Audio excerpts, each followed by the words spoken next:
When you're in the minor leagues, it's like being on the television show Survivor. At the end of the season, they vote off half the umpires. And I stayed on the show for 8 years before they got rid of me. Too smart to be an umpire. After 8 years of grinding through professional baseball, he was released from baseball by mail. I umpired 1,500 games in 8 years in professional baseball. That's twice as many as Bill Belichick coaching the NFL. That's insane. Today, Jack Oujo is the founder of Oujo Wealth Strategies, one of the nation's largest tax-focused wealth management firms, managing over $800 million in assets. I've never had a client go broke under my watch. After the 2008 financial crisis took place, my business went up by 400%. Wow. 8 years calling balls and strikes under pressure, making split-second decisions. What did that experience build in you that you use in business every single day? Any successful athlete will always come back to having a process that works. When I went into business, I created processes that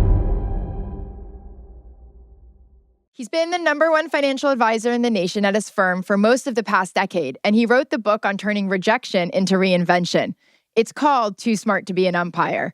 Jack Oujo, welcome to Business MVP. Thanks for having me on, Sammy. I'm excited to talk to you today. So, Jack, you spent 8 years grinding through professional baseball as an umpire, won the Joe Ryan Award as the top umpiring prospect in the country, and then baseball said no. Take me back to that moment. Well, it was pretty devastating. When you're going through the minor leagues, you realize that there's always that possibility until you're in the major leagues and you get that full-time contract. Right. You know you need to have a plan B. So I had that formulated in my mind. I remember when the release came, I stared up at the ceiling. I was thinking I could feel sorry for myself for the rest of my life, or I could try to kick some butt and try to have a second career. And my wife and I sat down and we literally made a long-term plan that involved a lot of education. And what I did was I pounded the pavement looking for a job in accounting, and I was hired by Ernst & Young, EY. Mm-hmm. I don't know how many 30-year-old accountants they hire with 8 years in the minor leagues, but they hired me. And then because of the pain, I was self-aware of the pain I was going through with the release. And I decided to engross myself in education at night and on weekends. And within a 4-year period, I passed all 4 parts of the CPA exam in one sitting. Nice. The CFP exam, the securities, I got my securities license, insurance license, and I got a master's degree in taxation. All within 4 years by not watching any baseball games. So I didn't even know what wealth management was. I didn't even know it was a job.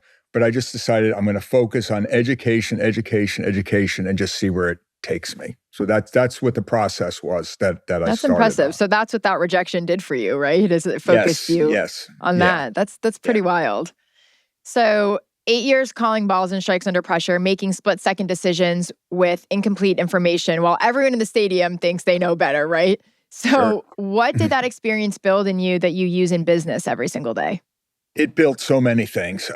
Learning how to handle pressure, dealing with worst case scenarios, which was your release, being part of a team, because when you're umpiring, all the movements when the ball is hit is an orchestrated event. Handling pressure, dealing with people on their absolute worst behavior, and doing the right thing in the face of adversity. These commercials on TV for financial advisors being fiduciary, I think, are the dumbest things I've ever seen in my life. I mean, could you imagine an umpire going, "I'm honest, hire me because I'm honest"? Yeah. And when I see that, I can't believe that's the standard that people are running multi-million-dollar commercials with. But there's some of the things that come to mind, Sammy. Yeah, no, that's great. So what was your biggest failure as an umpire? I mean, other than maybe the release, and how did that shape how you handle failure in business? I think my failure as an umpire, when I look back on it, there really are not too many things I regret taking place on a baseball field. I regret some political mistakes that I believe I made. Not adjusting to a particular supervisor's style that they wanted, perhaps not teaching at umpiring school. I learned that political mistakes can be career mistakes. Yes, unfortunately. And I was very aware of how politics would affect my post-baseball life. And I'm very aware of those situations now. And I think that's probably the biggest mistake. As a young umpire, younger umpires can be more aggressive, and I probably could have used better human relation skills, especially the early part of my time in the minor leagues. How did you stay sharp and focused during a baseball game? Like, you can't miss a second, right? Like, literally, you can't miss anything. How did you do that? Was that like endurance training, basically? Like, you got used to it? Like, how did you do that? So how do you stay sharp now? When you're a home plate umpire, the level of, and again, I'm a person, I played baseball, I played on a state championship team. Post baseball, I played adult baseball and coached a state championship team post baseball. So the focus that the home plate umpire has is about the same as a batter in a baseball game, I would say, or a pitcher. All right. It's that level of focus because your standard is perfection. You cannot miss a pitch. Okay. So you're trying to get every pitch right. And you got to remember, the ball's coming in at 95 miles an hour. There's a safety issue involved. Right, but if you're not paying attention, you can get physically injured. It's kind of like driving a car when it's a driving rain, if you will, that you must concentrate or I'm going to die here. So that's the level of focus. And I go back to process. If you're dealing with athletes on this podcast, any successful athlete or coach will always come back to having a process that works is what results in victories. And when I umpired, I had a process that worked. I peeked at the bottom of the zone as I was getting set early, eyes at the top of the zone. I could see the inside and outside corner. I locked in and I called pitches with slow timing. I mean, I haven't umpired a game in 15 years, but I remember the process like it was yesterday. And when I went into business, I created processes that worked, and that was critical. Yeah, no, that makes total sense. I love that. So while you were umpiring, and you've touched on this a little bit already, you were also working as an accountant in New York every off season. You were building your plan B while, still in plan A. And so how intentional was that? And what made you think that way when most people just focus on the dream in front of them? Was it because you were always kind of fearing that it may not work out? Or, what drove you to do that? Because a lot of people, they can't, they don't make the time to do something like that when they're focused on the dream. I think everything, especially if you're a baseball fan, everything is risk reward. In business, everything is risk reward. So here I am, I'm realizing I'm taking this huge risk at the age of 22, giving up my accounting degree to try and go into baseball. And even though I had limited time in the off seasons, you have to remember, I was in baseball 8 seasons, so I had 7 off seasons. 6 of those off seasons, I was assigned to winter ball.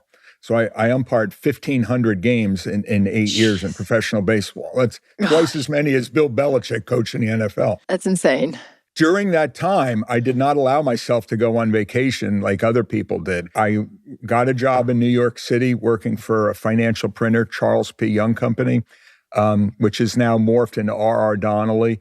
And they hired me every off season. They let me come and go as I please, and I picked a very valuable experience, and I think it benefited me greatly. Had I made it in baseball, our plan was my wife, who was working for the Attorney General in New Jersey, wanted to go to law school, and if I was successful in baseball, my wife Eileen probably would have went to law school. But that didn't work out.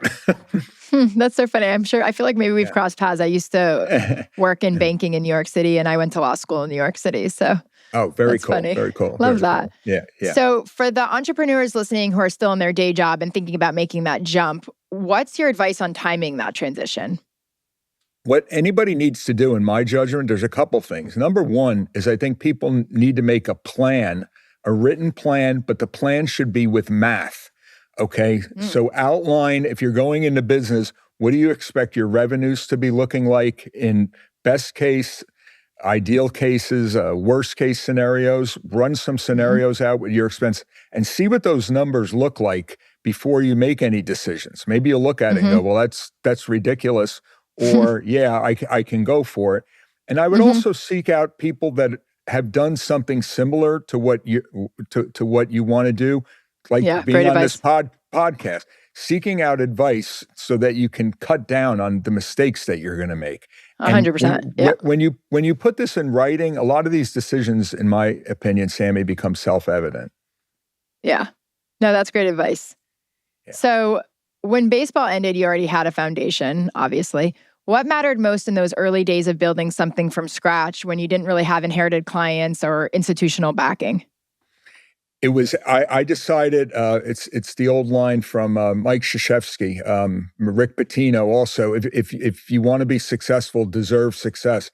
When I went into wealth management, I had an attitude that I was going to work harder than anybody else and smarter. And it started with my education. So I felt like I have all these freaking letters next to my name. I deserve it.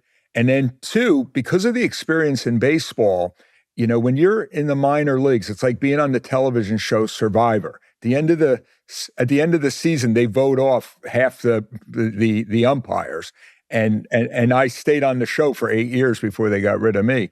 But I had the attitude with clients, like I was fighting every client I got. I was fighting to keep them from the day I had them, and I created this overwhelming level of service, whereby, unbeknownst to me at the time, now it's a strategy, but I created raving fans.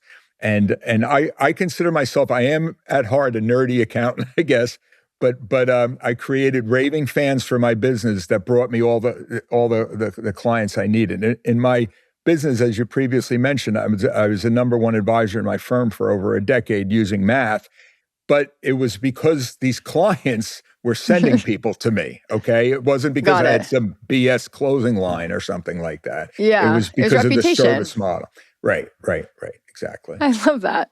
Yeah. So now you manage over $800 million in assets. So take me through the journey of actually scaling to that number. Like, were there inflection points where the business went from surviving to thriving? Tell us about that. Again, using math, in about 35 years of being in business, there were only 3 years where the numbers from a revenue point of view were lower than they were the year before. And they were during the 2000 to 2002 bear market and the 2008 financial crisis. And then there was one other oddball year that took place. But in my business, what I didn't realize, which I was doing successfully, was that because of what happened to me in baseball, this getting released, and I vowed this was never going to happen to me again. When I was a younger advisor, I appreciated a retiree coming to me with their whole life savings and realizing how precious that money was to those people. And so in my business, I did plans based on worst case stock markets, not optimal stock markets. So a lower risk, yeah. Right. And when these crises took place, even though my revenues temporarily went down, the business skyrocketed after that. If you're a financial advisor, money moves during down markets. Right now, with the markets up, clients aren't moving their money. Everybody's happy. Look how much money I made in my 401k. But when there's a 20% downturn, that's when money moves. And after the 2008 financial crisis took place, my business went up by 400%. I didn't lose one single client during that crisis. And so, and again, to draw us, because this is kind of a sports show a little bit, Bobby Knight, the basketball coach, wrote a book called The Power of Negative Thinking, where he talked about worst case, rather baseball or basketball games are lost, not won. And in the finance business, I'm dealing with a lot of millionaires, and I'm trying to convince them, you won the game. We won. We don't have to win by 40 points. Let's, take our ball, go home, have an exciting life, and keep the money part, moderately boring, So that's kind of where the thinking was involved with that. So, but as, over a 35-year period, there are ebbs and flows. Anytime I got slow in my business, I went back to, I'm going to get in front of clients. I'm going to see them. I had a sign in my office that said, if I'm looking at a computer screen, I'm probably doing something wrong. And if I'm looking across at an eyeball, I'm probably doing something right. So I made appointments. I got in front of people. I pounded the flesh, and then the business would grow again. Would follow. Got it. I love that. Yeah. So what are the biggest financial mistakes you see successful people making that are quietly costing them? When people are successful, I think a lot of people were successful maybe in their jobs or in a business, and for some reason they put it at risk again, which I don't understand. The baseball player Curt Schilling, I think, lost his entire net worth in the first year out of baseball, which is ridiculous for somebody so smart. So not understanding risk and reward would be the big one. Start with that. And again, I go back to the math example. if people put their finances on a spreadsheet or a piece of paper and just line it out with these positive and negative scenarios, it will prevent them from making stupid decisions. It would also help them feel more comfortable probably in the present situation that they have. I've done that with all my clients. I've never had a client go broke under my watch or run out of money on my watch. If I felt they were doing it, I ejected them like I would as an umpire, as a client, because I didn't want to see anybody go down on my watch. That's how seriously I took it. So again, using an analytical approach, I think a lot of people make decisions. You think about, why are beer commercials with girls playing volleyball in bikinis? You're selling feelings, okay? And people make too many decisions on feelings when they should be more a little analytical in their approach, in my view. There's lots of books about that, by the way. Okay, exactly. Leading with emotion, bad news, right? So right, but I try to, with the analytics, combine that. I have the analytics with my clients, and then I try to get in their face in a respectful way. Here's why this is a stupid way to go, or a smart way to go, or the ideal way to go. And I try to be an advisor like Dr. Phil, where I'll say to the client, I know the right answer. I want you to get to the right answer. And then I know we're on the same page here. That's what you're trying to do. So is that what you would say is how you establish credibility? Well, by doing what I said I was going to do, under-promising and over-delivering. And then I think, again, for me, being very responsive was a big deal. We live in the world of Bernie Madoff. And to me, when a client emailed me on a Saturday morning, I was returning it on a Saturday morning, or a phone call. As long as there was mutual respect, people weren't getting out of line. If they got out of line, I knew how to handle it from my baseball days. Wait, which is what? Well, if you're an umpire, now there's analytics for umpiring. You could tell if somebody's safer out with your phone. I don't know how much of a human being is needed anymore. But when I was an umpire, I was trying to get respect from players and managers. And I had to get 100 calls right to be able to get that respect.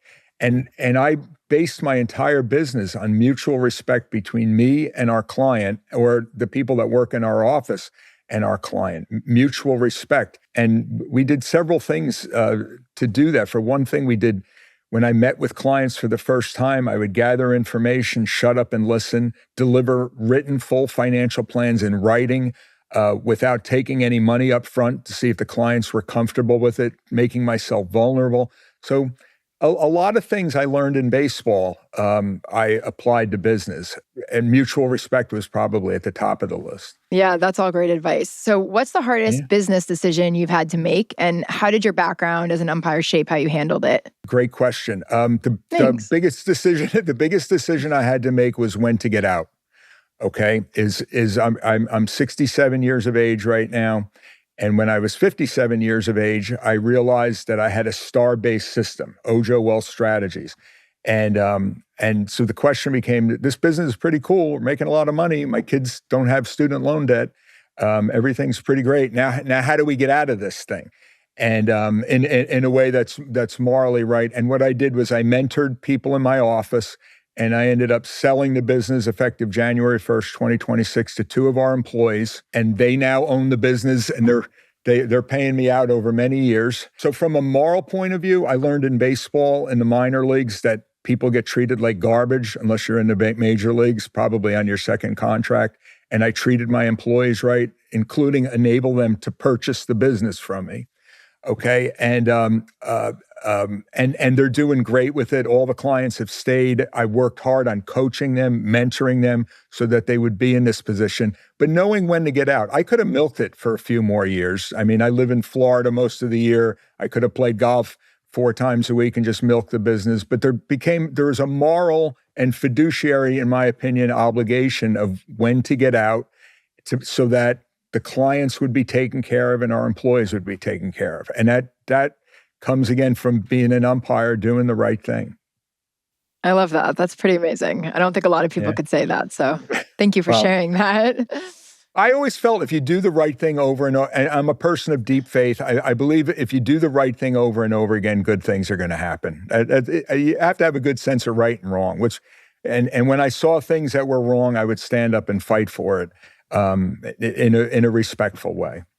So we've talked a lot about what you built, right? I want to and then how you think too, but I want to shift a little more on to how you think based on some of these things. So as an umpire, you had to make the right call. We've talked about this in real time with thousands of people telling you you're wrong, right? Sure. So how has that shaped how you make decisions under pressure in business, especially when the stakes are someone's life savings, like you said, or their retirement?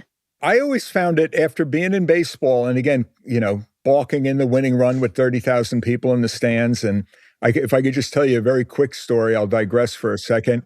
And I wrote my whole book, Too Smart to Be an Umpire, is loaded with stories like this. But I was in Greenville, South Carolina in AA, and I had a play at the plate where I ejected. The third base coach came flying in to argue the call, and I just ejected him for leaving his position. But later that night, my buddies and I went to the bar to have a drink and just hang out. And on TV, on the 11 o'clock news, was a replay of this play at the plate. And there's people at the bar arguing whether or not the guy was safe or out, not realizing that the umpire that made the call was having a beer with him at that very moment. Okay. Right. And you realize that an umpire is just trained to do the right thing, even though fans think you have a bias. All an umpire really cares about, believe it or not, is getting the play right. And that just became my mindset. So when negative events take place in the world, I could look people right in the eye and I go, this is the right thing we need to be doing here. I was never afraid of a client firing me for doing the right thing. You want to fire me? Go somewhere else. I've dined with Chef Boyardee or Kraft macaroni and cheese in my life when I was a poor umpire. So this wealth that we have in this business is hysterically funny to my wife and I, this fantasy existence we have now, because we were very poor for many years.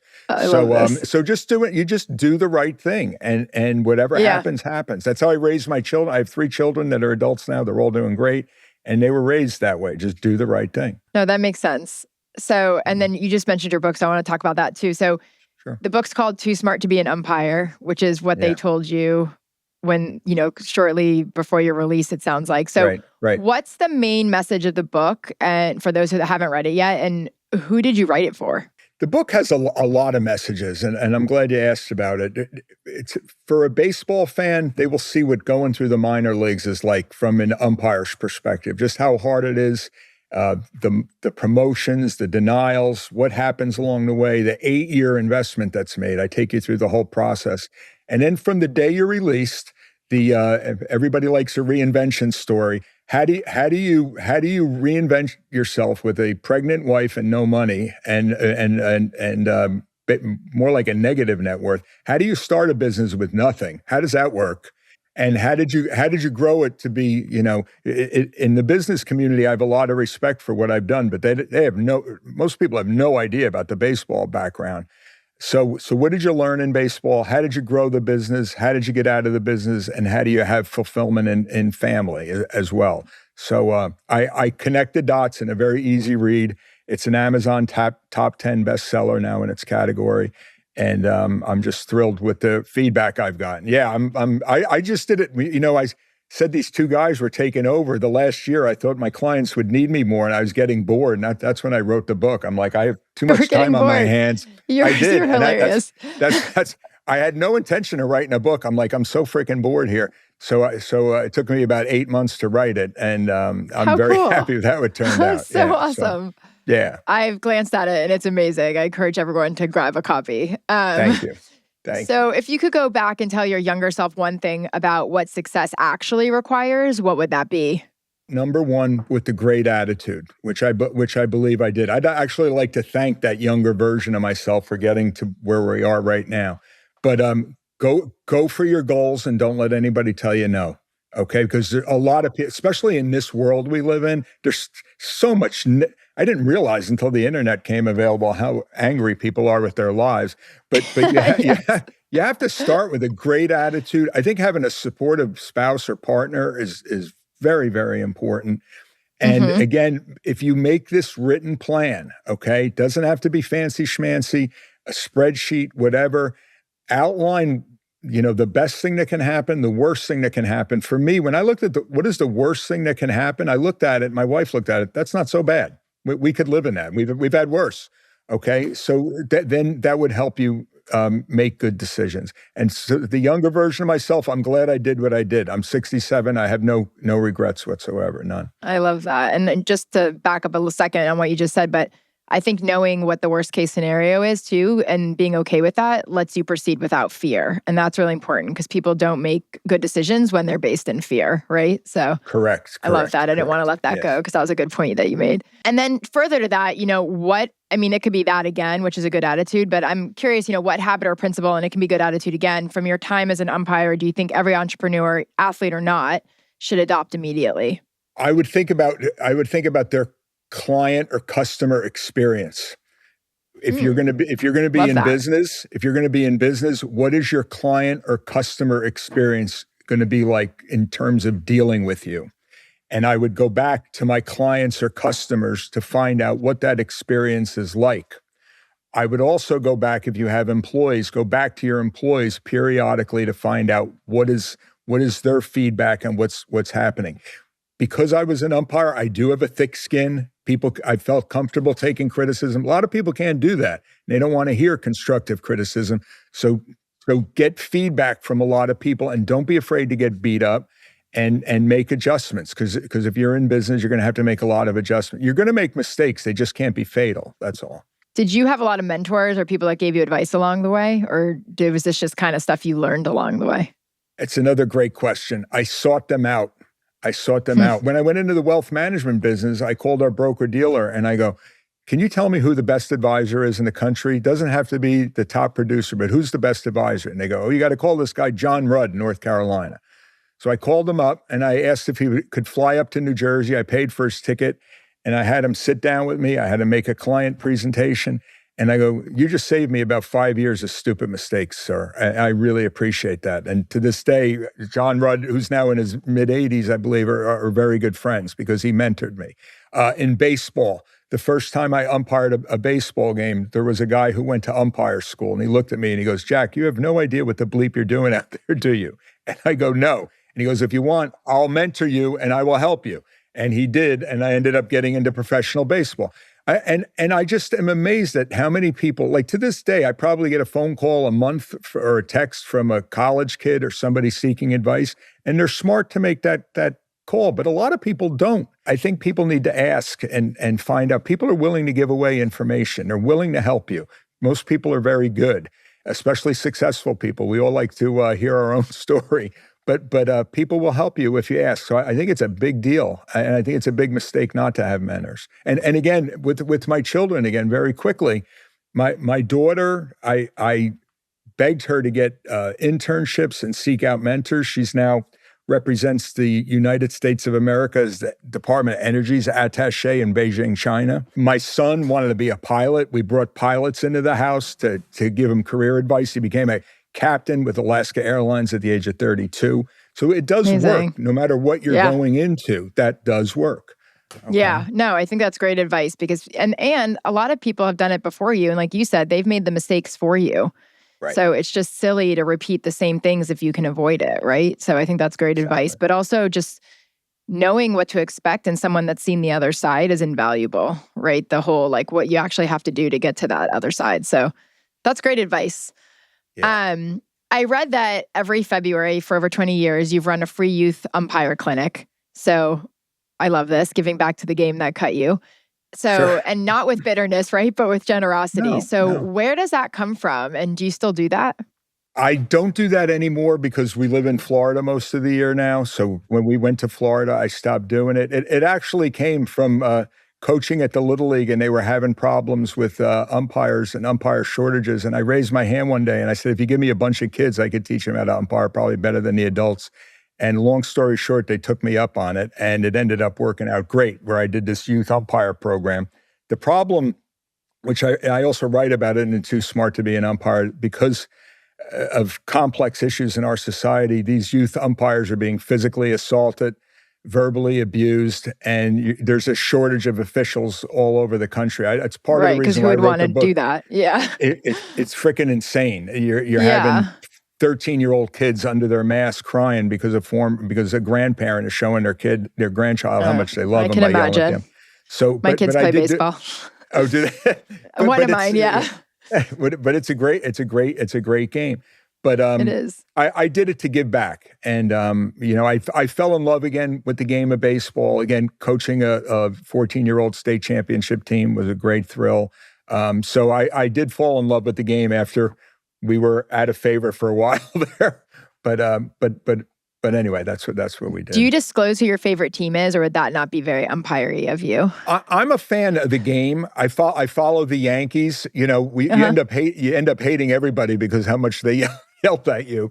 But, I was wondering, people can ask me about players. I can tell them that guy was a good guy, that guy was a jerk. Mm-hmm. But I follow the Yankees, but I could follow a little league team, a game in the Dominican Republic. I'm a fan of the sport. I can watching a baseball game with me so much different than it is with most other people, because I know what the coach should have been doing, how cutoffs work. Where the umpire in a two-man system should have been. The game better than anyone, probably. I know that game. I wish I knew golf as well as I did baseball. It's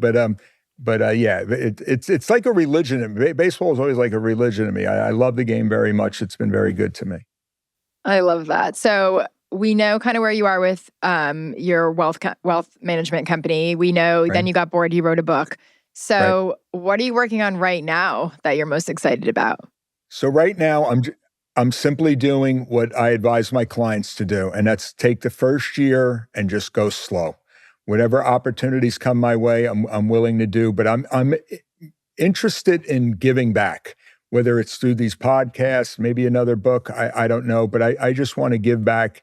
I don't want any set schedule.